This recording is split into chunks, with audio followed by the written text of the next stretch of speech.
here, are you enrolled and studying level 4 at the minute? Just put yes or no.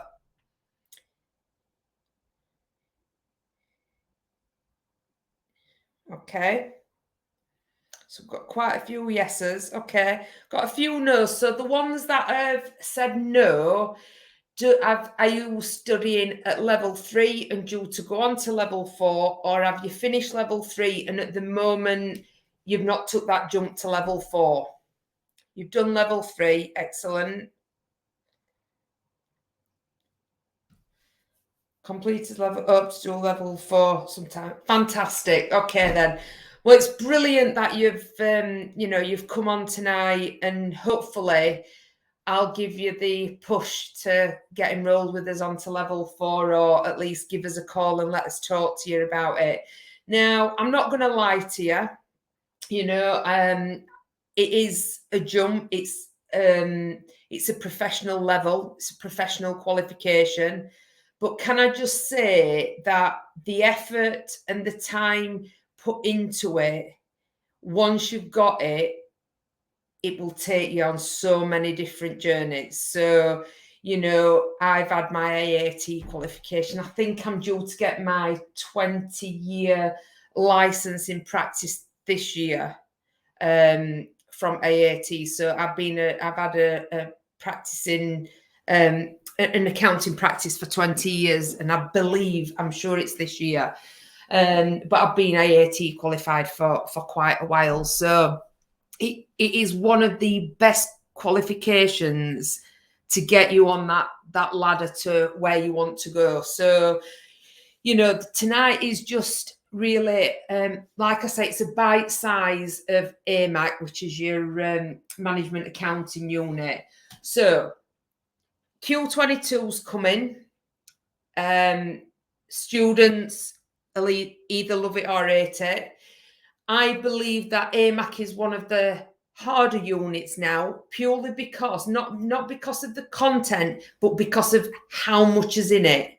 Okay, so we're not saying that, I'm not teaching you to platfog or anything like that. It's accounting procedures, etc. But you've also got to be able to write about it.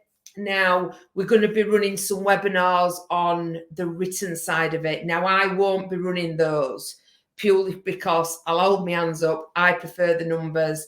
I'm a northern lass. I'm not interested really in words. Although, I do have to do management reports, etc. So I can do it, but it's not my forte. I've got people in my team that are a lot better at the written side than me. So, we can't all be good at everything. So we will be doing some more on the written element. So if you're just coming into your level 4, or you're looking at taking up on level 4, now's the perfect time, because all this is just for you guys. So I believe it's all Premier Training students that are in here tonight, and it's students that have trained with us and have not yet moved on. So if anybody's got any questions, please put them in the chat. I am going to try and keep an eye on the chat, but I have got a tutor also. I think Mark's in here. He'll just keep an eye out just in case I miss anything. But I really don't, please don't shoot me if I do. Can everybody see me PowerPoint okay? Oh, what's happening there? Yeah, perfect. Okay.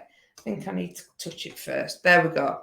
Okay, then. So this evening, we're going to look at standard costing. Okay, now, like I said, with level 4, what they've done is they've put the, no, you can't. Oh, hang on. Why does it keep doing that? 2 minutes then. Let me see. Can you see it coming in now, Robert?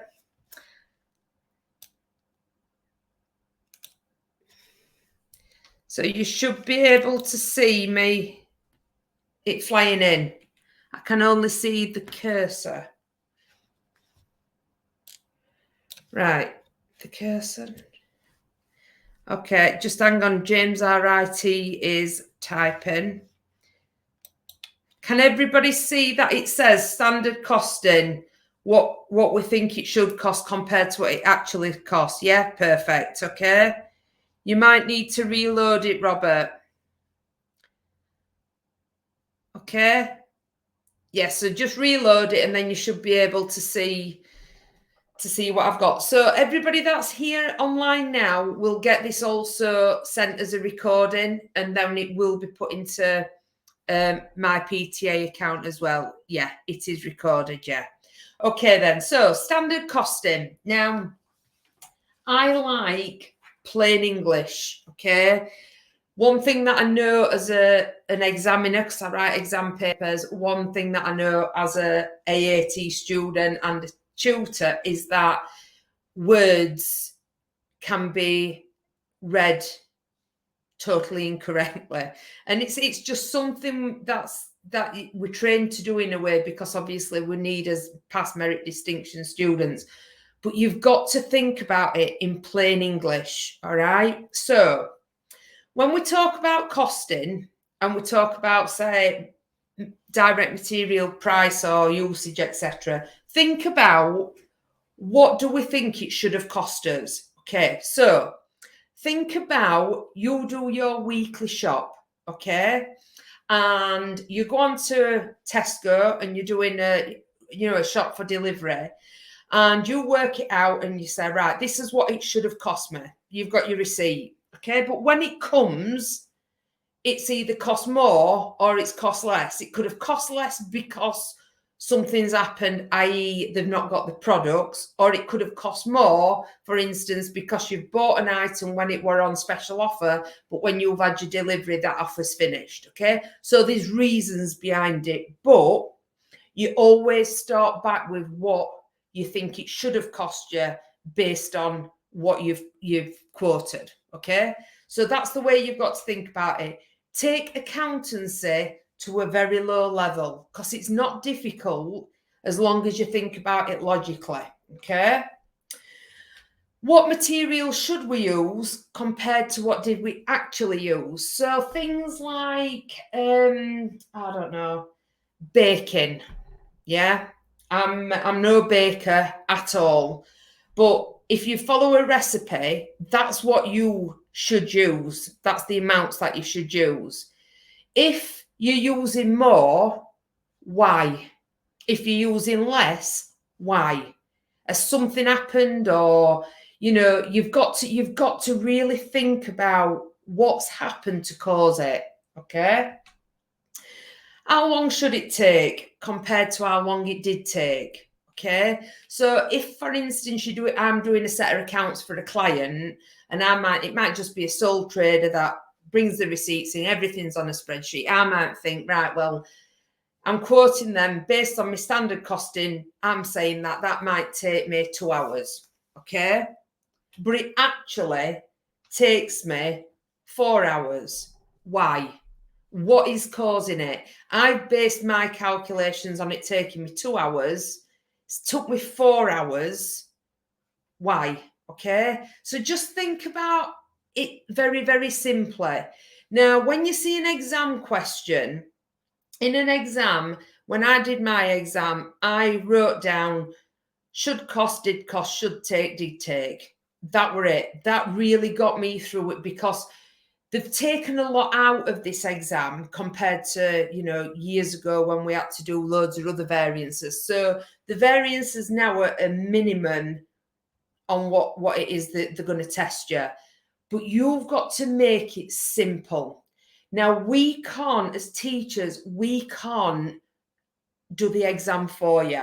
And what I've noticed about students that tend to struggle, instead of phoning us and having a conversation, or dropping us an email and it being a specific question, we get emails saying, don't get this, explain all the chapter. We can't do that, because if we're explaining the chapter to you and we're taking you through the whole thing, there's something that's missing. So sometimes a conversation, just a couple of minutes on phone, or an email that is specific towards what you're trying to understand, makes it a lot easier for us to say, take it back to basics. Okay. And that's what I'm saying to you tonight.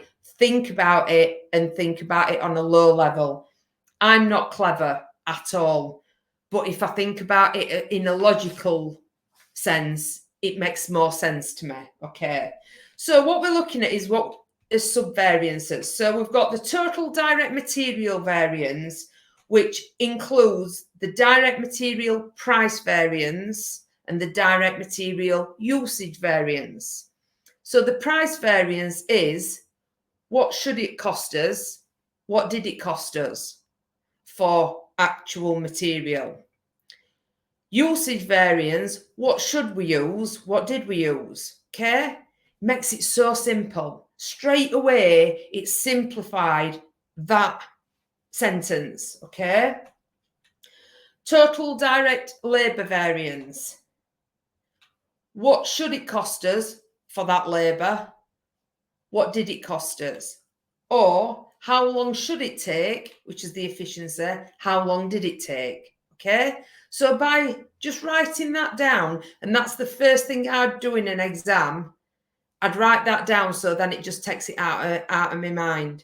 But then you're basically then being able to look at a question and work through it. Okay, I'm not saying it's easy. What I'm saying is think about it on a level that you can understand.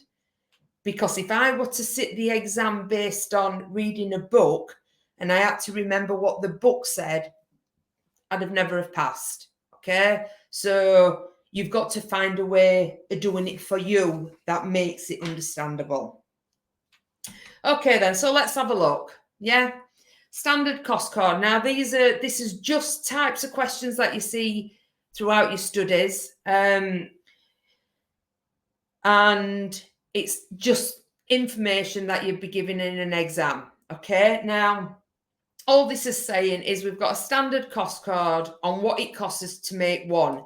Now this is important, and I'm going to say RTFQ.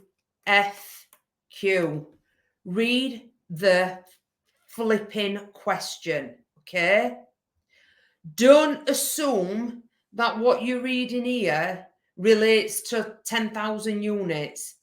They will put it in somewhere to trip you up. Okay, so if you don't read the flipping question, you're going to miss some important information. So don't rush it. Take your time. You've got time in this exam to read it and make sure that you're doing the best you possibly can. So it says that we made 800 premiers in December 23. Materials used were 5,000 kilos and it cost us £22,000. 800 units took 2,200 hours and it cost 36,630. Right. So that's what it did cost. Yeah. That's what it did use. And it did cost that in labour. Okay, so that's actual. This is your standard. So we're saying that for 1 unit, we use 6 kilos of material at £5 per kilo, which costs £30 per unit. Okay, that's for one. We're saying that materials used was 5,000 kilos and cost £22,000. So you've got to think about what should it have cost for 5,000 kilos compared to what did it cost, all right? What should we have used to make 800 premiers? How long did it take to make 800 premiers? See what I mean? So just by changing words makes it a little bit more simple. So let's have a look then at the variances. So the total material variance, yeah. So this is looking at how much it's cost us for the total compared to what it did cost us. So we're saying that 800 premiers should cost us £30 a unit, so £24,000. Yeah. It did cost us £22,000, which means that we've got a total material variance of £2,000 favourable. So it cost us less than what we expected. Yeah? Does that make sense? That's the total material price variance. Does that make sense? Yeah? Yeah, I've got, yeah, just type in yes, or if you've got a question, yeah, type it in. Perfect. Brilliant. Oh, Robert, you're back. I'm glad. Yeah, fantastic. So the total material variance is the total of what it should have cost us compared to what it did cost us based on the 800 units. Okay, right. Moving on then, material price variance. Okay, so 5,000 kilos should have cost us 5,000 times £5. Remember, going back to your cost card, it says materials is £5 per kilo. And what we're saying is for 5,000 kilos, it should have cost us 5,000 at £5, which is £25,000. Okay. What did it cost us? It cost us £22,000. So the difference is £3,000 favourable. Okay. So putting that in a nutshell, what we're saying is we've actually used 5,000 kilos to make the units we've made. It should have cost us, based on standard cost, £5 per kilo. So you've got 5,000 kilos times £5. It should have cost us 25,000. It actually cost us 22,000. So we've saved £3,000. It's a favourable variance. Yeah? Does that make sense? I'm not going to rush you. I'm going to do it step by step. Yeah? Brilliant. Okay. Material usage variance then. So how much should we have used? How much did it actually use? So 800 units should use 6 kilos. Okay? Because it tells me that on my standard cost card, it says we use 6 kilos. Okay? So we should have used 4,800 kilos. Okay? We did use 5,000 kilos. So we used more than what we'd have expected to use based on the number of actual units. Okay? So the difference is 200 kilos. Now, what you need to do is you need to change this to a value. So we're saying yes, we've got 200 kilos, we've used 200 more, but that's not giving us a cost. All it's giving us is the number of kilos. So what you're going to do, you're going to times that by what it should have cost us, £5, which means that we've got £1,000 adverse. It's cost us more based on the usage than what it should have. Okay. So then to work out your total material variance, yeah, we've got a 2,000 favourable here. You've got your 3,000 minus your 1,000 adverse equals your 2,000 favourable variance. Okay. So what we're saying is this is what it should cost us based on what we've used. This is what it should use based on the actual production.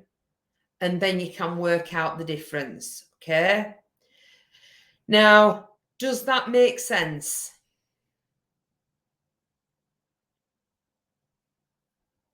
Yeah. Yeah. Perfect.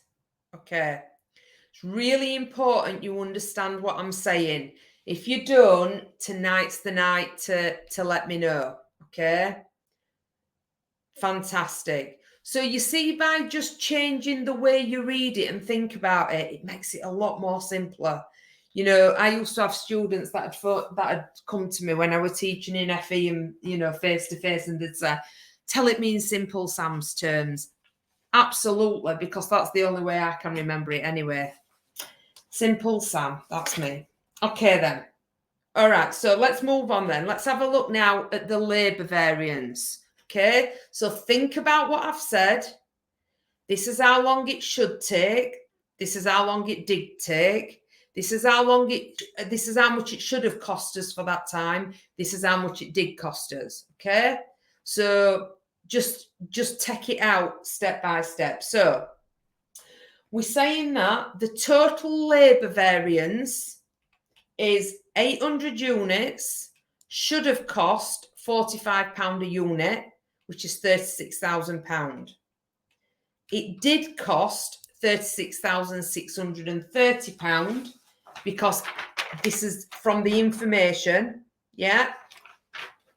So the difference there is 630 adverse. It's cost us more than what we'd have expected to make those 800 units based on labour, okay?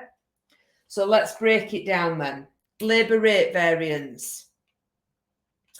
How much should it have cost us for 22,000 hours? Okay, so 22,000 hours should have cost us £15 per hour, so 33,000. Again, it's come from your cost card. It's come from your information. What did it cost us? It cost us 36,630, which gave us the 3,630 adverse variance. Okay, so it's cost us more than what we expected. Okay, so it's an adverse variance. Let's look at labour efficiency then. How long should it have took? How long did it take? So 800 units should take 3 hours per unit, so 2,400 hours. It actually took 2,200 hours, which means that we've got 200 hours favourable. So it's took less time, but it's cost us more, okay? So the difference then is £3,000 favourable because we're saving £15 an hour for 200 hours, which means that 3,000 favourable less the 3,630 adverse gives me the 630 total labour adverse variance, which is that. Okay. Now what you've got to think about is why. How's it happened? Okay. Well, if your labour rate is adverse, so you've actually paid more, it could be the fact that you might have had to, you might be paying more skilled workers, okay? Oh, thanks, David. That's brilliant. So for this to happen, so you've got to give the examiner reasons, okay? Now, I say I don't like the written side, but I'm going to talk to you about the written side. So if this, for instance, is a question in an exam and the examiner wants you to explain it, now what you've got to understand is you've got to think that examiner has got no knowledge. So remember, we are training you so that when you're going to real world and you're working at costing, you know, if you went into management accounting, and I said to you, right, explain them numbers to me. I know nothing. I need you to put it in a way that I can understand. Now, what the examiner wants you to do is put it in a way they can understand, but you link it to the scenario. So what I don't want to see is, labour rate means that if it's cost more than what we expected, it's an adverse variance, and it could be because of overtime. Okay, if I've given you a figure of 3,630 adverse, I want you to explain to me that the labour rate is 3,630 adverse, which means that we have spent, it's cost us more than we expected to, And the reason for this could be because the workforce is higher skilled. We may have had to bring in, you know, it could be the fact that we're having to bring people in who require overtime, so to speak. But be careful with the overtime bit then, because look at the efficiency. If we're being more efficient, we can't have required overtime. So to me, it would be the fact that my workforce were more skilled and they could have been on obviously a higher rate pay compared to what we'd have expected. But that's something then that you've got to look at. The one thing you can't do is generalize it. The examiner doesn't want it generalizing. If you just wrote and, you know, and generalized it, and I've given you a scenario, I won't give you any marks. Okay. So I can't express enough how important the written tasks are. They are more or as important as the calculations now. On AMAC, obviously, it's the written's absolutely important. So can you see what I want you to say to me? So if you're sending your assignments in now or your practice assessment, I want to be able to know what you're telling me without knowing what the data says. If it's got numbers in, I want to see them numbers in that task and you explaining to me what they mean.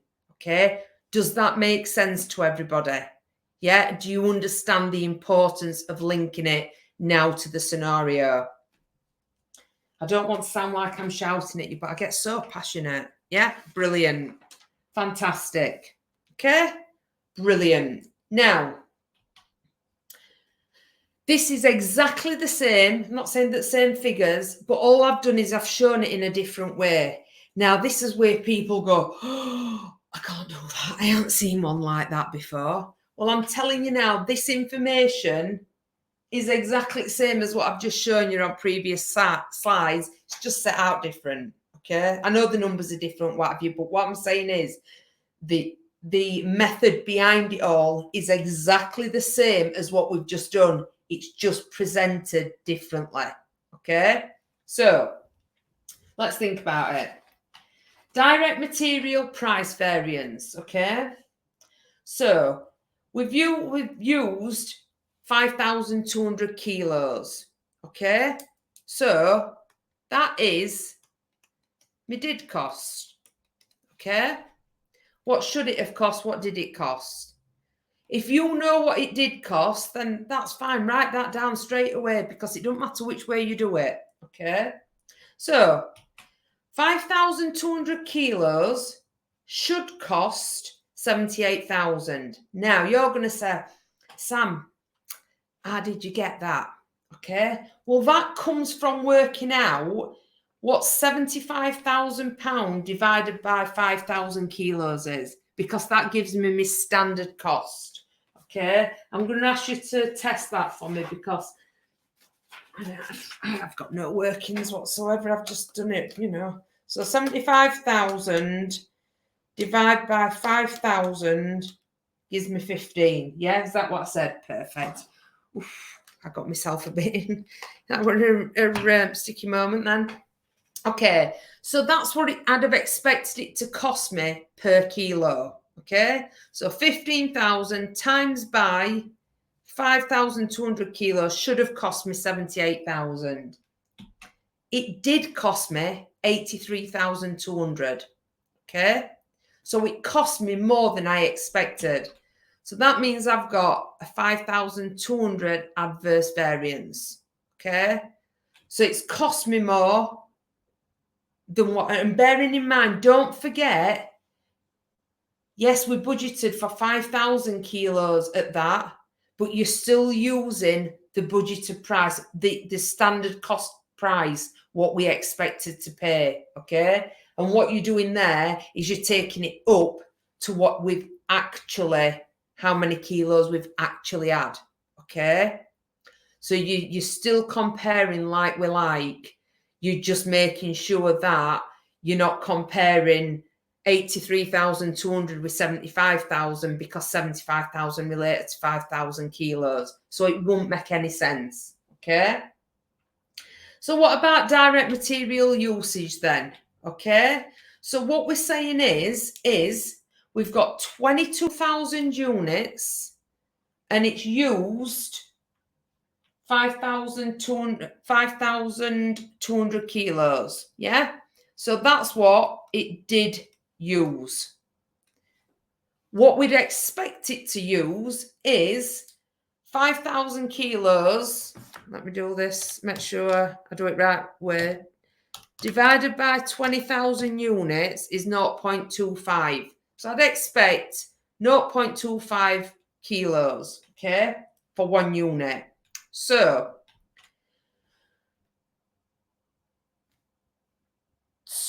hang on, I've got a note missing there. Sorry. 22,000 units should use 0.25 kilo per unit times by 22,000 units. Yeah? It did use 5,200 kilos. So we've got a favourable variance of 300 kilos, okay, at a price of £15 per kilo. So that's made us have a favourable variance of £4,500, okay? So in an exam situation, you need to be able to read the question and pull the information based on what they're giving you there, okay? So Peter, Peter's one of our tutors here, and he proofread me this today. So you know when I see him, he's had it because he missed that. Okay, so we're saying that 22,000 units should use 0.25 kilos per unit because 5,000 divided by 20,000 equals me 0.25. And then times it by the actual number of units, okay? So that's what we're saying it should have cost us and we should have used, okay? Everybody okay with that? Yeah? Brilliant. Okay. Right, let's move on then. So let's look at now labour rate variance, okay? So what we're saying is we've used 4,500 hours and it did cost us 64,200, okay? 60,000 divided by 4,000 hours is £15. So that divided by that equals 15. Okay, so 4,500 hours at £15, because that's what it should have cost us, gives me 67,500. It did cost me 64,200, which means I've got a favourable variance of 3,300. Okay. Now, it's important when you come to things like this that you use this information in here to work out the cost per unit or the cost per hour or whatever, because the examiner's not going to give it you on a plate. They need to know that you've got the knowledge and understanding to be able to pass this exam and go into real world and explain it, okay? So that's why you've got to possibly work it out. But I don't want to scare you in thinking, oof, well, information's not there. Yes, it is there. You just might have to do a calculation to get back to where we were on that very first task, all right? So let's look at labour efficiency then. 22,000 units should take 0.2 hours per unit. And that is 4,000 hours divided by 20,000 units. Okay, so it should take 4,400 hours. It's actually took 4,500 hours. Okay. So that means we've got 100 hours adverse variance. So it's took us 100 hours longer than what we would have expected it to. Times that by the hourly rate gives you £1,500 adverse variance. So the reason why you want to times it by the rate, it's okay talking to examiner and writing about it saying it took us 100 hours longer than what we expected. This could be because it could be lack of training, okay, or whatever. It's took us longer. It could be the fact that there could have been, I don't know, downtime or something could have happened and you've got to link it. So you've got a favourable variance in the rate. So they're obviously probably higher qualified, okay? But what we're saying is it's taken us longer, and that could be down to, there could be scenario, it could be machine breakdown or whatever, okay? So there will be a reason behind it.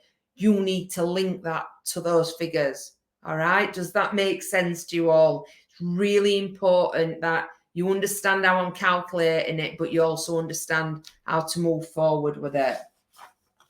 Yeah, brilliant. Okay then. Okay, where am I? Fabulous. All right then, so moving on then.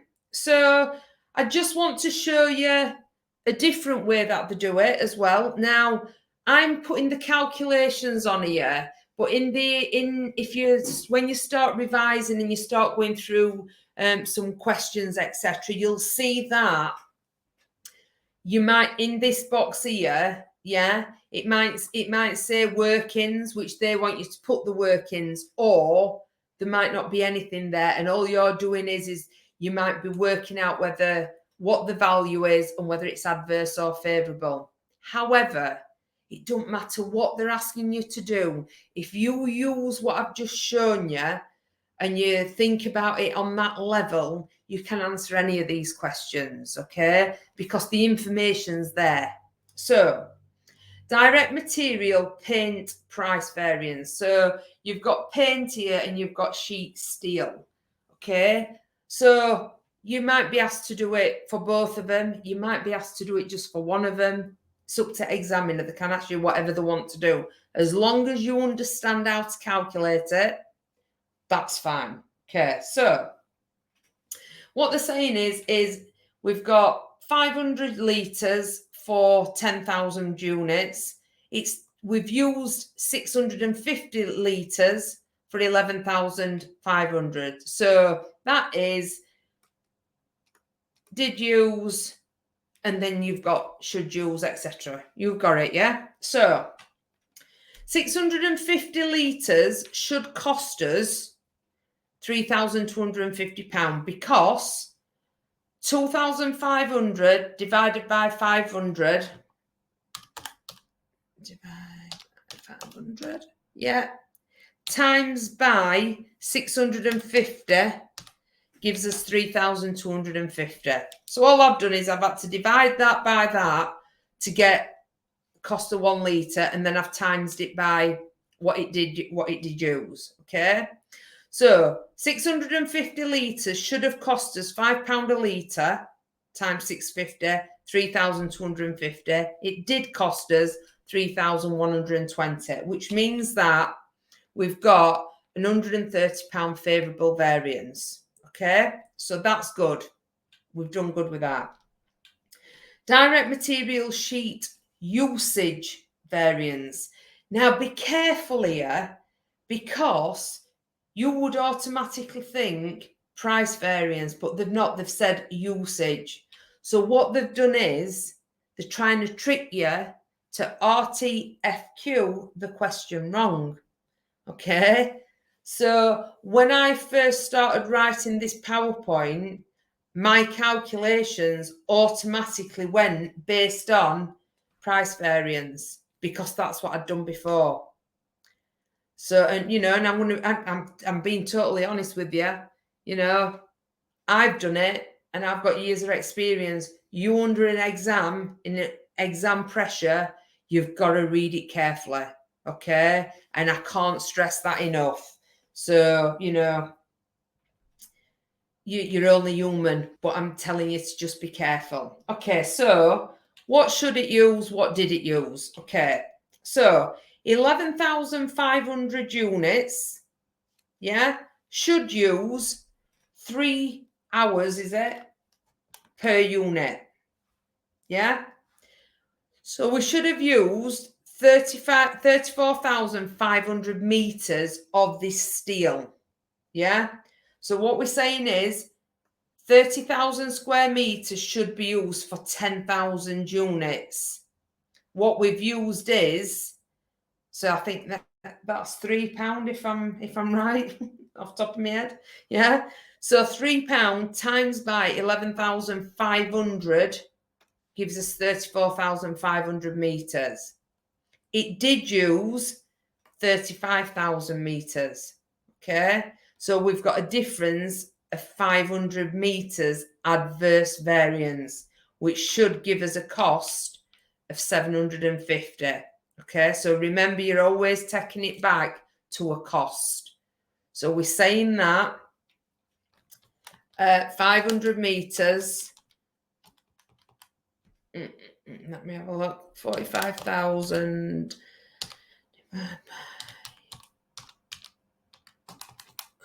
45,000 divide by 30,000 meters gives me £1.50. So ignore that because that's per unit. So 45,000 divided by your 30,000 gives me £1.50. So what we're saying is we've got 500 meters at £1.50. So that's £750 more than what we'd have expected it to cost. Okay. Then we've got direct labour rate variance. So we're looking at 4,100 hours. So 4,100 hours did cost us that. Okay, did cost. But it should cost us per hour. Okay, so you've got 48,000 divided by 4,000 hours. So it should cost us £12 per hour. Okay. So what it should cost is 4,100 hours times by £12 equals 49,200. It did cost us 51,250. So we've got an adverse variance of 2,050. Okay. Efficiency then, how long should it take? How long did it take? So 11,500 units should take 4,600 hours. Okay. So we've got 4,000 hours divided by 10,000 units gives us 0.4. Times that by 11,500 gives us 4,600 hours. It did take 4,100 hours, which means we've got 500 hours favourable. It's a bit of a tongue twister. At £12 per hour gives us £6,000 favourable. Okay. So can you see now how you can be given the information in different ways? It doesn't necessarily mean they're going to test you on everything. So it don't mean that they're going to test you on, you know, direct material price for paint, hand sheet, steel, etc. So you've got to make sure you read what's in the question as well as the data. So what is it they're actually asking you? Okay. Does that make sense?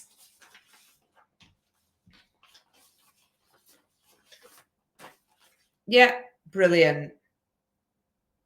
Okay, so I weren't going to go on to this bit. I was just going to leave it at that. But I decided to add in just a little bit extra regarding overhead variances. Okay. Now, what I would do is when you go through these, go through what it is I'm showing you tonight, okay? Now, we do have students who go and buy other books and use different authors' materials, etc. That's fine, but we can't support you on that material. One, because I have never ever read any other author's books, and I'm not prepared to say whether it's right or wrong. Oh, thanks. That's lovely. So use our materials, use what's on our program, and we're here as tutors to support you. Okay, you're never on your own. The one thing I will say to you though is we can't do it for you. Okay, so sometimes everybody thinks it's great to keep going out and buying different materials, but also sometimes it gets you more confused, because when you start learning in a different way and you start putting your own words into it, like I've explained tonight, it makes more sense than keep going and looking at other providers' information. I'm not saying it's right or wrong. What I'm saying is if you're with us, then use our materials and let us help you through the course based on what we know is in the materials and what we know is correct. Okay, we have students coming to us saying, I can't get this question, I can't understand this question, and they send a photo of it to us. It's not one of our books, it's totally different providers' books, but then we sat looking at it thinking, well, answer's wrong. We then can't turn around and say, well, answer's wrong, because what happens then is they say, oh, I've got it now, I forgot to send you a picture at previous page. Do you know what I mean? So please use what we're giving you. There's tons of stuff in the program, and obviously now we're doing these lives and whatever, basically whatever you want, we're trying to deliver it so you've got the knowledge. So no problem, Aaron. Like I say, you'll get this recording anyway, so come back and watch the rest of it when you can.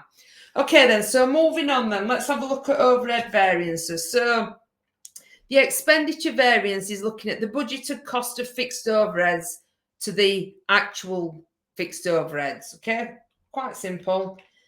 The volume variance, which is the one that you've just got to stick to it, is the actual output times the absorption rate minus the budgeted output times the absorption rate. Okay, so it's just understanding what it is it's actually telling you. Okay, and the total fixed overhead variance would equal then the fixed overhead expenditure variance and the fixed overhead volume variance. So I've put them in as a full V and full or whatever, just as a acronym or whatever. Okay, so I want to look at some data. Okay, so budgeted overheads are 800,000. Budgeted outputs 25,000 units. Actual outputs 27,000 units. And actual overheads were 790,000. You can't see the screen, it's just showing a timer. James, can you help on that? I'm not too sure. I can't see. I think I'm still on the previous screen. Right. Can everybody see it says overhead variances?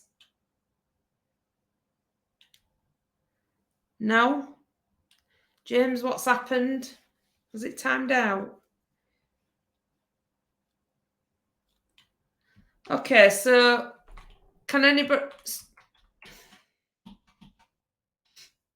Yes, can see now. Okay, I'm wondering whether there's been an internet, it's changed now. Okay, so you can see overhead variances, yeah? Brill.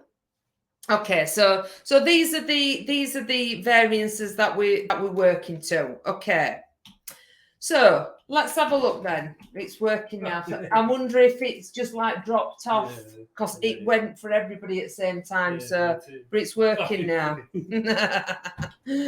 Okay then. So we've got budgeted overheads 800,000. We've got output 25,000. Budgeted output. Actual output 27,000. Actual overhead 790,000. Okay. The overhead volume variance. Volume, numbers, volume, yeah? So 800,000 overheads divided by 25,000 units gives us £32, okay? So we're saying that for every unit, £32 is absorbed, so to speak, okay? So £32 times by the actual output gives us £864,000 worth of overheads. That's what we'd expect the overheads to be based on the overhead rate and the actual output, okay? So we think it should have cost compared to what it budgeted as to cost, we've got 64,000 difference, okay? So we're saying that for each unit, overheads is £32 at 25,000 units, but we've done actually 27,000 units, which means that we should have absorbed overheads of 864,000, okay?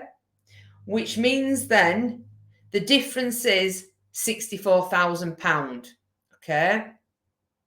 Now this becomes a favourable variance because we're saying that should have, as overheads were only budgeted at 800,000, okay?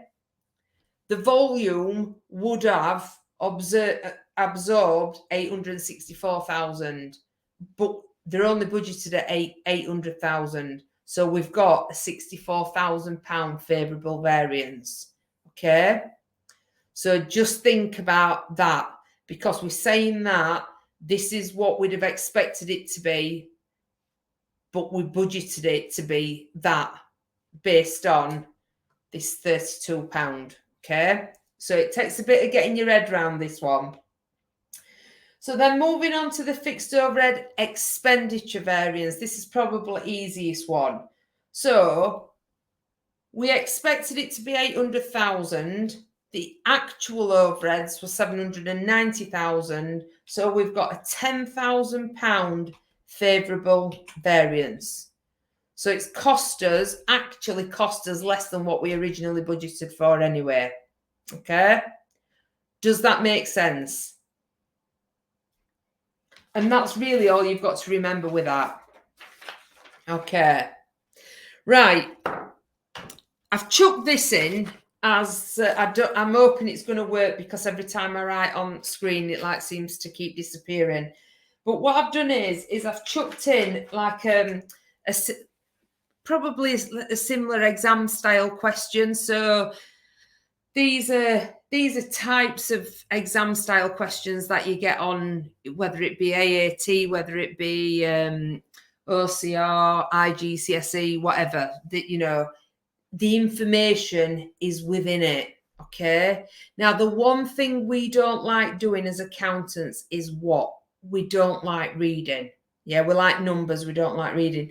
You've got to read the data to be able to work out the information. Okay. Don't read the data. Don't get the figures right. Don't pass your exam. Okay.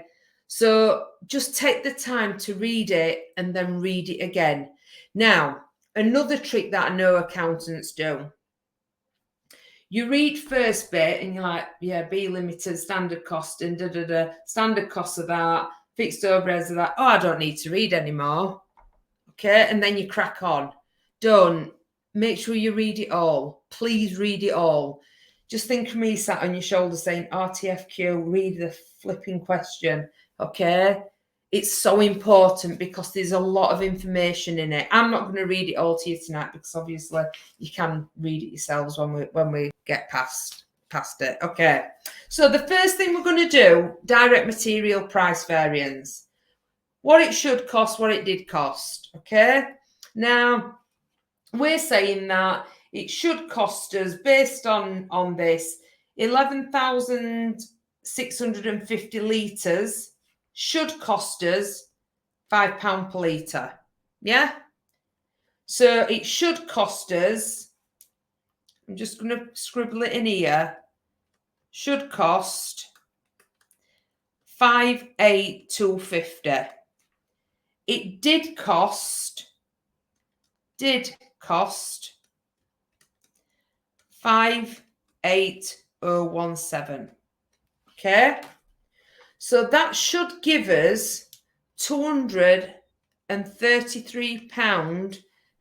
Oops, see what I mean about this computer? It's me. I think I'm just heavy-handed. Favourable variance. Okay, I'm going to deal with this bit in a bit. I've not forgot it. I like to deal with that last, but once I've shown you how to do it, you might do that first. That's not a problem.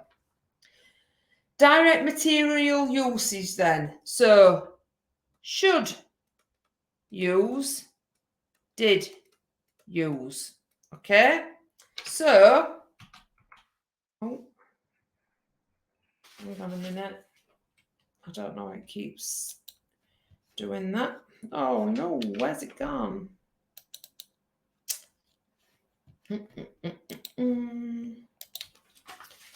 Right, yeah, slideshow. Sorry about that, guys. Okay, so should use, did use. Okay, so 4,600 units should use 2.5 litres per unit. Okay, so that means it should use 11,500 litres. It did use 11,650 litres. Okay, I'm going to kick it through the window in a minute. So we've got a difference there of 150 litres. Now, don't forget, we need to change it to a price. So 150 litres, yeah, at £5 per litre. Remember, you're not doing it on unit, you're doing it on litre. Means that we've got 750 adverse variance. Okay, everybody okay with that? Yeah? Okay, direct labour rate. So, should cost, did cost. Okay, so it's saying that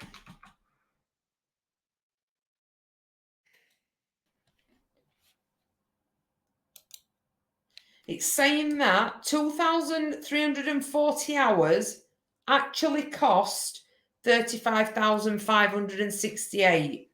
Okay, but it should cost £15 per hour. Okay, so which should cost us 35. I don't even write on it now.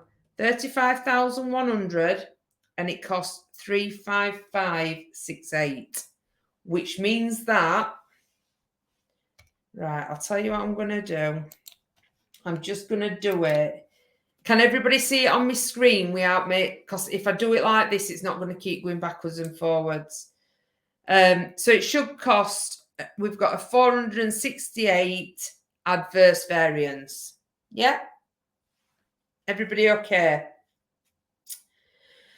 Direct labour efficiency then. How long should it take? How long did it take? So 4,600 units should take, what's it say? 0.5 hours per unit. Okay, so it should take 2,300 hours. Okay, it did take 2,340 hours. Times the difference of 40 by, is it £15 an hour? Means that it's £600 adverse. Okay. Next one then, fixed overhead expenditure. So it actually cost 99,800. So we've got 99,800. and it should cost £20 per unit times by the number of units, which is 5,000. So it should be 100,000 minus your 99,800 gives me 200 favourable. It's cost me less than what I'd have expected it to. The volume variance then, we've got £20 a unit and we've got 4,600 units actually made. So we've got 20 times by 4,600 equals 92,000. It should have cost us, or it did cost us there, standard cost for month, 100,000. So we've now got £8,000 adverse variance. Okay? And that's the figures that you're looking for. Now, to work out your budgeted cost for actual production, your budgeted costs are £12.50 plus £7.50 plus 20. Then times that by 4,600 units, which means that you should get 184,000. Okay?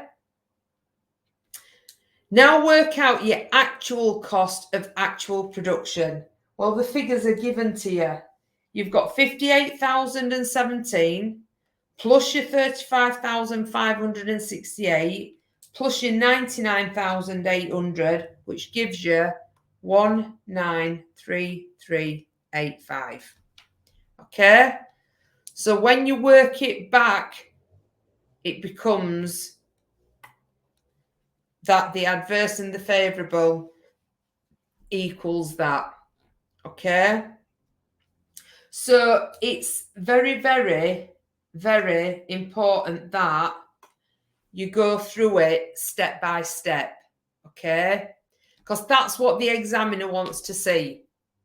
They want to know that you can do the calculations. So if I was to ask you to complete that, I've asked you to show me your knowledge and understanding on the calculations which you've done. Show me whether it's favourable or adverse, which you've done. Work out the actual cost of production based on budgeted costs, and then work the actual cost of production, what it's actually cost. And by doing that, I have just tested you on quite a lot of the AMAC unit. Okay? So it might look quite simple when you see it like that, but you've still got to have the knowledge to be able to do those calculations. Okay. Okay then. So does that make sense? Has anybody got any questions at all?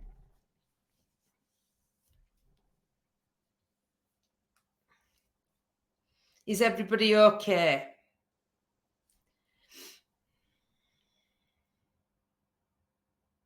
Yeah, brilliant.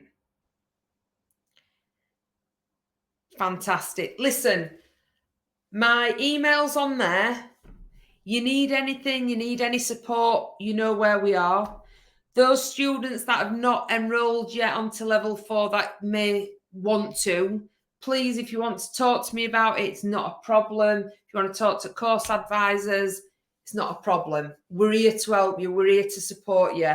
Everything we do is for you guys. So if there's anything specific, any little webinars like this you need me to do on a specific area, please, please, please let me know. Because I do actually enjoy doing them, because it's nice to where can we able to get this? So what will happen is, Robert, is James, my IT manager, who was absolutely fantastic, he will sort me this out tonight, and when it's all been, you know, broken down and it's ready, we'll email it to you guys that have attended this evening. So you've got it direct, and then it will be put on my PTA program as well. Okay. So anything else, guys? I hope you have a fantastic evening. Please keep following us on Facebook, Instagram. I'll give you my TikTok. And if you can do us any reviews, that would be amazing, because I don't know why I don't seem to get many reviews, yet people seem to like these live lessons. So if anybody wants to do us a review, it would be greatly appreciated. And I'm here, well, the team's here if you need anything. So have a fantastic evening, everybody, and I will be back soon at some point with something else. All right. So thanks for joining me, guys, and I'll speak to you soon. Take care.